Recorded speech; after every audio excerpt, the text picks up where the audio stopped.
Bueno, acá estamos en este segundo bloque y bueno, me han pedido que quedate los lentes porque si no, no ves nada. Estamos con el licenciado Carlos Zubiri. Carlos, ¿cómo le va? Con tormenta siempre, ¿eh? Una cuestión ya para observar esto, ¿no? Un poco de agua. Un poco de agua, Hace esperemos que falta, llueva. hace falta Esperemos agua. que llueva, ¿no? Sí, hace mucha falta, sí. Bueno, tuvimos un miércoles que no ha venido y tengo que felicitarlo porque ha sido abuelo, así que, pero ¿está todo bien? Bueno, todo bien, muchas ¿Todo gracias. bien? Sí, ¿El sí. nombre, un varón? ¿Varón? Felipe, Felipe. Felipe Zubiri, sí, sí. Ah, bueno, me alegro y felicitaciones. ¿Sí? Ah, muchas gracias. Sí, todo bien. Bueno, eh, conocemos a nuestros niños seres admirables. Despatologizar y desmeticalizar. El título de hoy, Carlos. Sí, varias cosas. Bueno, estuve revisando un poco el libro. Te voy a tomar ahí una breve lección a ver si lo has leído. Eh, y se me ocurría, bueno, el libro tiene 53 ensayos, hay bastante para leer, y dentro de esos 53 ensayos se me ocurría ir desmenuzando algunos significativos para compartir con la población acá y darle un poco de vuelo a esos artículos, que algunos son muy interesantes. Bueno, para mí son todos interesantes, pero digo, algunos son interesantes para compartir, para dialogar con la gente. Hay temas más que son más metapsicológicos, más densos de lectura, otros que son más sociables, ¿no? Más socializables. Y el tema de la infancia es un tema que a mí me preocupa desde siempre. Es una historia interesante. Vos sabés que los que somos por estas zonas donde la psicología no abundaba en la década del 90, fines del 80, de los 80, de los 90, los que tenemos más o menos mi edad, los que pasamos los 50, somos precursores del desarrollo de la psicología, porque somos todos psicólogos recibidos de post proceso militar, donde la facultad de psicología estaba cerrada. Entonces hemos venido toda la colonia y hemos hecho hemos sido precursores del desarrollo de la psicología, del servicio de psicología en los diferentes lugares. A mí me pasó en La Carlota, me pasó en Canals, me pasó en Arias. Trabajar todo de cero, todo nuevo. Y en esas primeras incursiones era muy común que aparecieran muchas consultas de niños, ¿no? Y bueno, las familias tenían sus dificultades y aparecía condensada la dificultad en una expresión que tenía como vehículo al niño, ¿no? Y bueno, uno en aquella época hacía mucha terapia de niños. Yo hice mucha en los inicios de mi carrera, tuve mucha actividad con niños, mucha experiencia diagnóstica con niños, pero era la época de los niños con neurosis comunes. Los niños, paciente, psicólogo, sin familia, solos. Sí, sí. Solos. Generalmente se hace una entrevista con la familia, una Sí, entrevista sí. con los padres o con el responsable a cargo. Esto es un concepto actual, ¿no? Porque ahora Sí, sí. por ahí no van los padres, van los responsables a cargo. Pero en aquella época eran consultas comunes, consultas esperables. Quizá ni siquiera tenía que ver con ribetes patológicos, tenía que ver con preocupaciones familiares que eran desanudadas con bastante nitidez, bastante rapidez. En la actualidad eso ha cambiado. Yo hace tiempo que trabajo mucho más con adultos, adolescentes y prepúberes o púberes que con niños. Porque cuando yo titulo Si conocemos a nuestros niños, en realidad una de las problemáticas graves que tiene la infancia es que los adultos desconocen lo que es la infancia. Las vicisitudes de la infancia, qué cosas son normales, qué cosas son preocupantes, qué cosas son esperables, qué cosas son dificultosas. Pero en realidad, a no ser alguna algún deterioro grave de la personalidad, alguna injerencia psicótica, lo que conocemos como autismo, esquizofrenia, de no mediar alguna patología que realmente es identificable con mucha claridad, la infancia en general es sana. La infancia en general es sana, ¿no? Por eso cuando yo planteo si conocemos a otros niños, es a partir de una problemática actual donde llegan muchos niños, llegan niños a consulta, pero llegan a veces como portavoces de conflictos adultos o familiares, ¿no? Y eso uno tiene que tener la capacidad de poder hacer un diagnóstico amplio, importante, dinámico, para no dejar encapsulado al niño en la patología, una patología que en realidad no existe.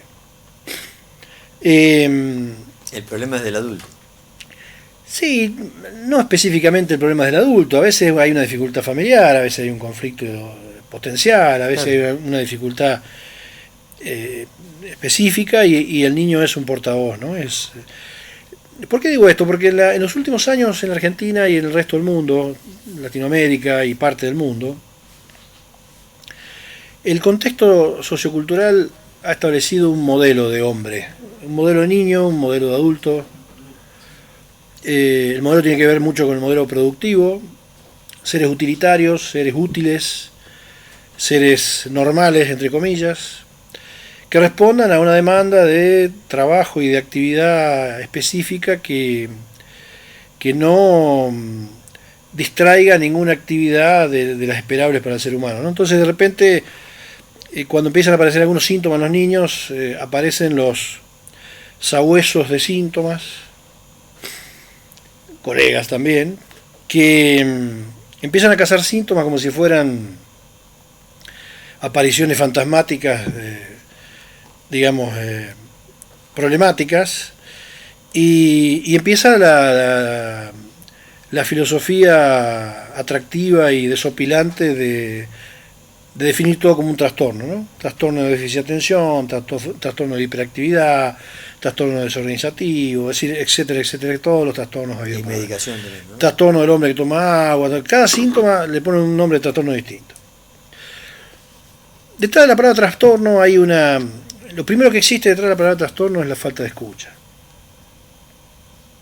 Los chicos no son trastornados, los chicos son sanos. Los chicos no son patológicos, los chicos expresan con sus conductas, de la manera que pueden, problemáticas que son globales. ¿Sí?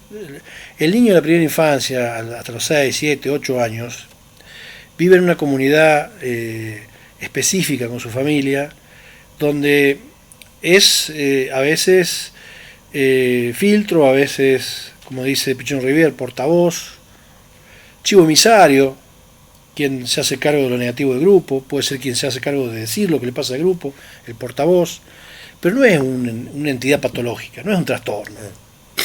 En realidad la palabra trastorno es una palabra que está anudada a los manuales psiquiátricos de nomenclaturas patológicas del DSM-4, que lo que busca es diagnosticar, potenciar la idea de trastorno y detrás de eso una medicación. Por eso el título de la presentación de hoy es si conocemos a otros niños, y detrás de eso este tema de despatologizar y desmedicalizar, que son dos concepciones que yo te acabo de mencionar, porque tenemos que dejar de ver al niño como una entidad patológica y tenemos que dejar de ver al niño como una sede de medicación o de medicalización, que es diferente. La medicación es la medicación adecuada, es la medicación recetada adecuada a un diagnóstico, ya sea físico o lo que fuera, y la medicalización es el uso excesivo e inadecuado de una medicación, que se usa mucho, y en niños se usa mucho esto. Acá por la región había una cultura de medicación infantil que a mí me había llevado, yo soy muy irónico cuando hay estupidez, y yo me reía con un poco de ironía y decía, empezaba a hacer una entrevista y cuando me empezaron a hablar, ¿a qué doctor fueron? A fulano tal. Había yo le decía al doctor Ritalina, ¿no? Porque le aplicaban Ritalina a todos los chicos que eran que tenían déficit de atención, que tenían ansiedades múltiples, en los colegios. Entonces las maestras, anonadadas por el doctor Ritalina, terminaban en una medicación que el chico estaba tranquilo, entonces el aula estaba tranquila. Yo no quiero aulas tranquilas, yo quiero aulas desopilantes. ¿Qué función cumple la Ritalina? La Ritalina es un tranquilizante infantil, que en realidad es muy fuerte, que embota el psiquismo y tranquiliza, pero cambia por un embotamiento químico al niño. Se hicieron estudios en Buenos Aires, yo estuve en un congreso en Buenos Aires del Fórum Infancias, la Fundación Sociedades Complejas. Ahí conocí a Marcelo Viñar por primera vez, ahí conocí a Vicente Gali por primera vez, ahí lo conocí a Rafael Paz por primera vez. Un congreso de 4 días impresionante en Buenos Aires, que, a raíz, que casualmente el título era Despatologización de la Infancia, y donde no solamente había ponencias, sino que había arengas políticas acerca de desmedicalizar a los niños en toda Latinoamérica y despatologizar a los niños en toda Latinoamérica, ¿no? Ahí estuvo el doctor Benayoun, que también tuve oportunidad de conocer, tengo algunos libros de él. Los Benayoun son dos, nunca sé los nombres de uno y otro, pero uno es neurólogo y el otro es psicoanalista, trabajan juntos. El neurólogo trabajaba en un organismo que tenía como función el control de la protocolización de los medicamentos. Para que la gente entienda, ese papel que trae el medicamento adentro con todas las explicaciones, bueno, esa gente, claro, el prospecto, esa gente analizaba esos protocolos, supervisaba esos protocolos y le daba el ok o no. Ellos se pusieron a hacer estudios con cuerpos celulares, separaron 2 cuerpos celulares con la misma característica, neuronales, en ensayos que se hicieron de laboratorio. A uno le administraron durante 6 meses Ritalina y al otro le administraron durante 6 meses cocaína. Esto que la gente no entienda, yo no estoy haciendo alusión ni apología de la cocaína, pero los cuerpos celulares que se les había aplicado Ritalina, que es lo que los niños toman, tenían una afección neuronal deteriorante mucho más grave que el de la cocaína. ¿La Ritalina se da todavía? Sí, se sigue dando. Tiene otros nombres, bueno, pero... Y todo tranquilizante. La infancia no es para medicar, la infancia es para jugar y escuchar. ¿Sabes qué dijo? Nunca me voy a olvidar de Vicente Gali. Vicente Gali no estaba dando una charla, estaba escuchando la charla. Estábamos en un lugar, en una de las tantas charlas que había en ese congreso. Entonces hubo una ponencia, después una discusión. Y él levanta la mano, porque un tipo de experiencia. Vicente Gali fue, ya lo hemos nombrado acá, pero fue quien organizó la salud mental en Argentina post gobierno militar, ¿no? Y fue quien llevó adelante la filosofía de los nuevos hospitales, llevó adelante la filosofía de las nuevas universidades, las facultades, las nuevas formas de ver la psicopatología. Un tipo, bueno, extraordinario, ¿no? Tuve la suerte de conocer, la suerte de charlar varias veces con él. Una delicia de persona. Él levanta la mano, no estaba participando, estaba como un oyente común. Dice, muchachos, eran todos muchachitos jóvenes los que estaban dando la charla, jóvenes, psicoanalistas jóvenes. Dice, está muy buena la ponencia de ustedes, está muy interesante. Dice, pero entiendan una cosa, dice. Cada vez que estemos con un niño, pensemos primero en sus derechos humanos. Todas las cuestiones que hacemos mal referidas a los niños, estamos violando sus derechos humanos. El primer derecho humano que tiene un niño es a ser escuchado y a ser cuidado. Y los psicoanalistas de niños tenemos que garantizar la escucha y el cuidado de los niños. ¿Qué ocurre? Dentro de esta filosofía, este modelo de niño y adulto que hay, que es que sea útil a la sociedad, una persona útil a la sociedad no tiene que ser brillante, tiene que ser útil, ¿no? Esta es la gran disputa que hay en filosofía, en epistemología, sobre el romanticismo artesanal de lo que postula el psicoanálisis contra el utilitarismo de gente modelada de una misma manera, sin singularizar su subjetividad, pero que es útil para el mundo que se vive hoy, ¿no? Vos necesitas 6 tipos iguales para que la fábrica te funcione. No necesitas 6 cabezas brillantes, sí, ¿no? Ya hemos hablado de educación, que contribuye a eso también, ¿no? En este modelo que hay sobre niño y sobre adulto, el medio social, los centros científicos que trabajan en función de controlar de gestar que la población sea útil a un modelo, salen a controlar todo lo que desconocen. Entonces, cada vez que un niño plantea cosas que son desconocidas, que son atractivas, que son novedosas, además, en lugar de salir a escucharlo, se sale a controlarlo. Lo hace la medicina, lo hace la psiquiatría, lo hace la psicología, lo hace la educación, lo hace en la familia, lo hace la sociedad. En lugar de escuchar y aprender, controlamos, ¿no? En lugar de escuchar y aprender, le decimos cómo tiene que ser, cómo tiene que actuar, y si no lo entiende, lo medicamos para que la medicación lo acomode. Terrible. Siniestro. Sí, sí, estoy escuchando. Mirá, te voy a decir una cosa. Hace una hora y media terminé mi consultorio en Arias y vi una familia. Te traigo el caso clínico porque es muy atractivo y muy significativo con lo que venimos hablando, ¿no? Para que la gente vea lo que se juega en un consultorio, cómo estas palabras que uno traduce para que la gente lo entienda, pero cómo se vive en el espacio de un consultorio, ¿no? La semana pasada el papá fue solo, muy angustiado porque tiene un hijo que ellos han perdido el control de su conducta, ¿no? El chico se descontrola, se pone mal, cuando él se pone mal se frustra, empieza con un montón de actitudes agresivas, hostiles, de mucho movimiento físico, mucha alteración.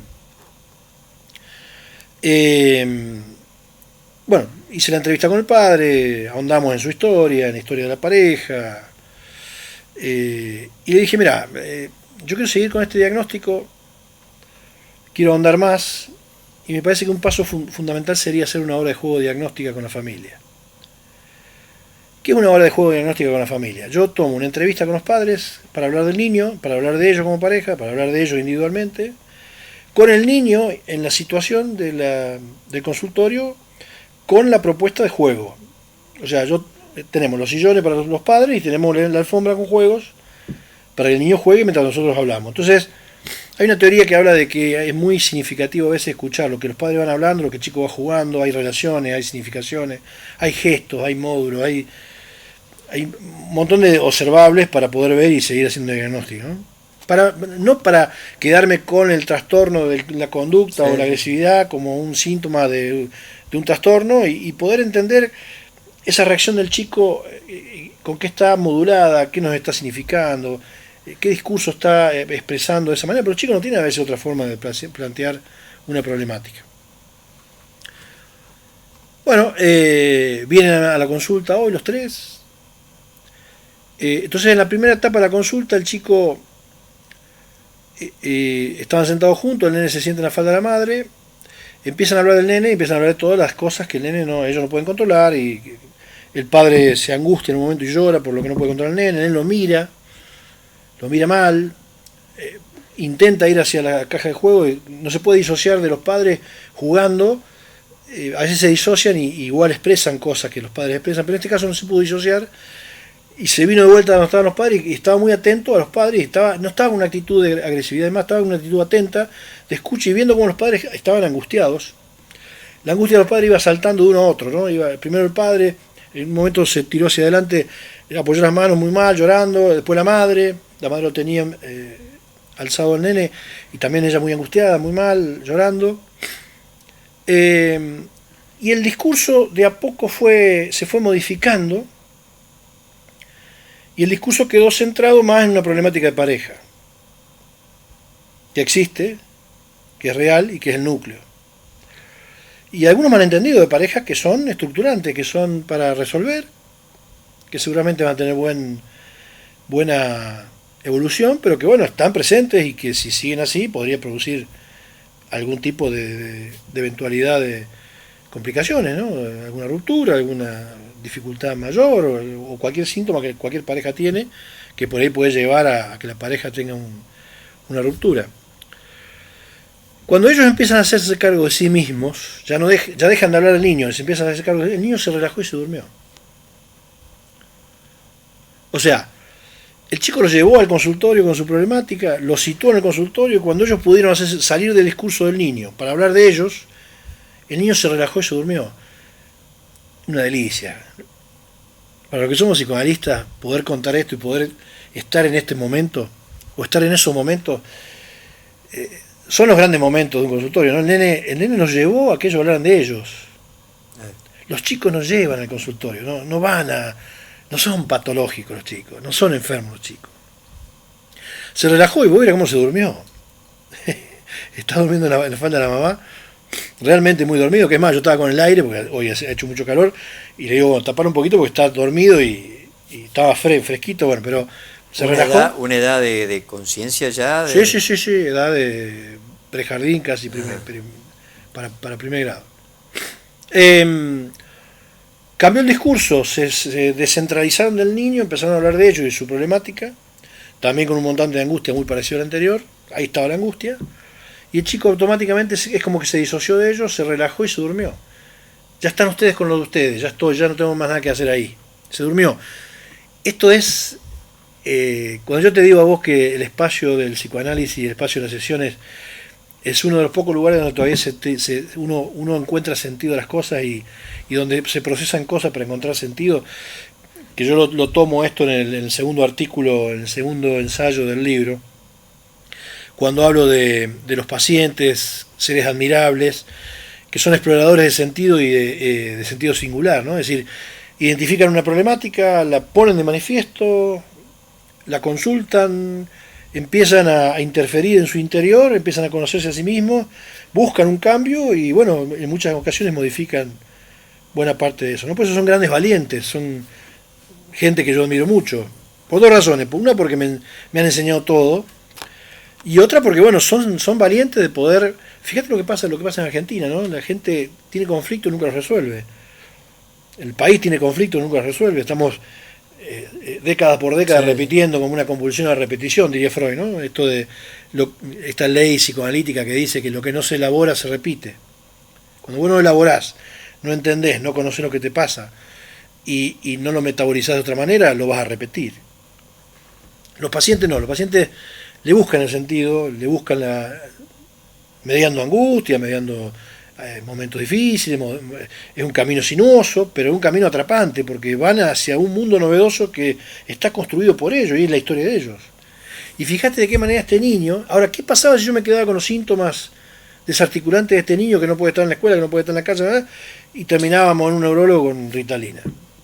Los padres a lo mejor iban a estar tranquilos, porque el chico iba a estar tranquilo, pero no era el chico, le sacábamos la personalidad, le quitábamos al chico la posibilidad de que, primero, de que nos explique qué estaba pasando a ese grupo familiar, y segundo, le íbamos a crear otra personalidad que es una personalidad química, que no es la personalidad de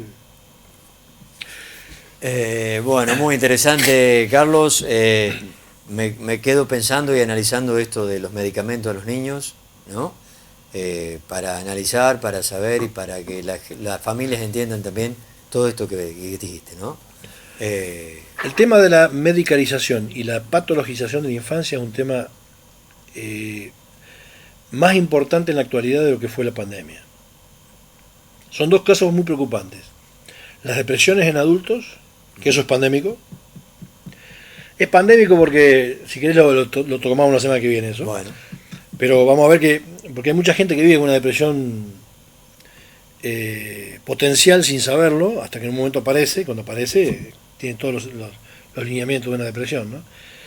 Y después el tema de la infancia, ¿no?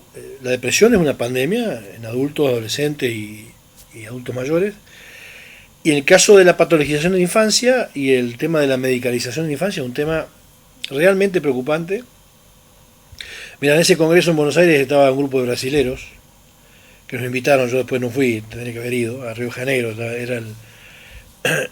Llevaron unas pancartas y unas cartas modelos que se firmaron en todo el congreso para apoyatura del gobierno de Brasil para hacer un trabajo de prevención a nivel nacional en Brasil. Esto fue en el 2008, 2009,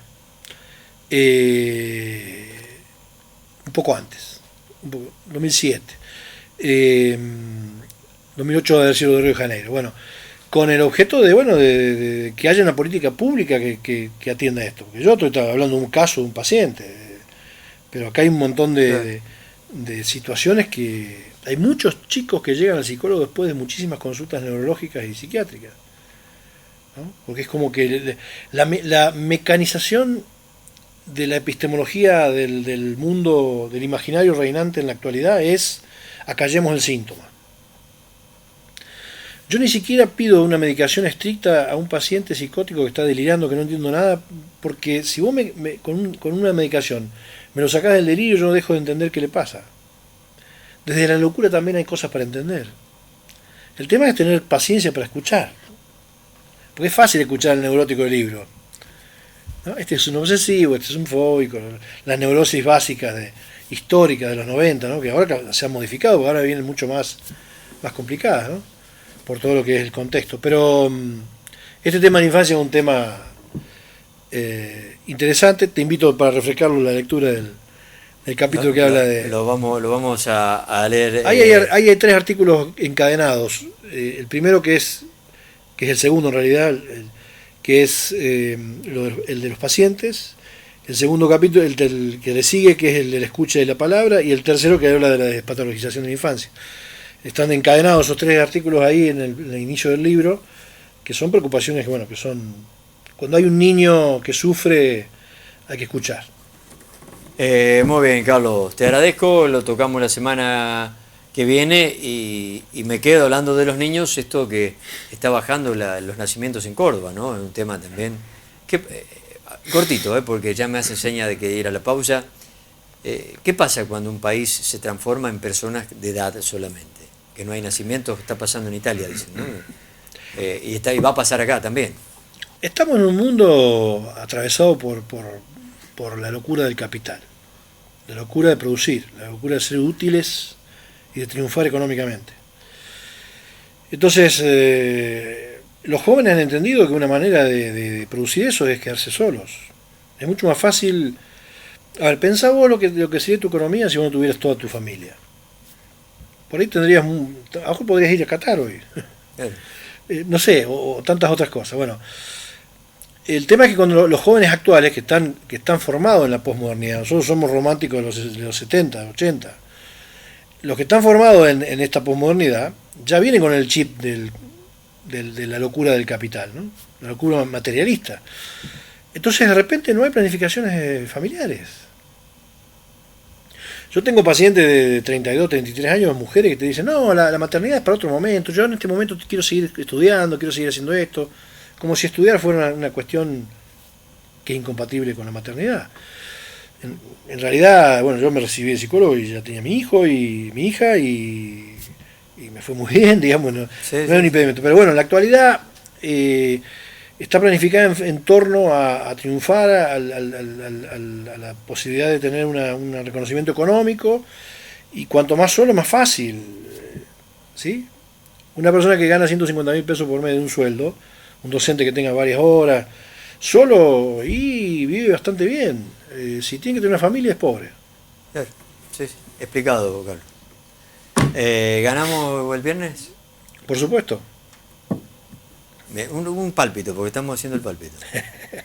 Y es una expresión de deseo. No, han quedado las mejores 8 selecciones del mundo, y incluida ojalá si no es Argentina pudiera ser Marruecos.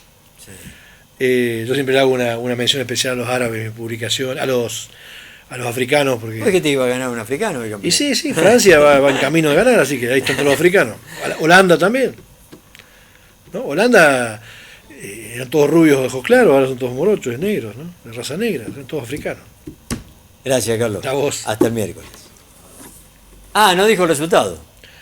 2-1, vamos a empezar perdiendo 1-0. Bueno, no me hagas sufrir. Vamos a la pausa, ya venimos.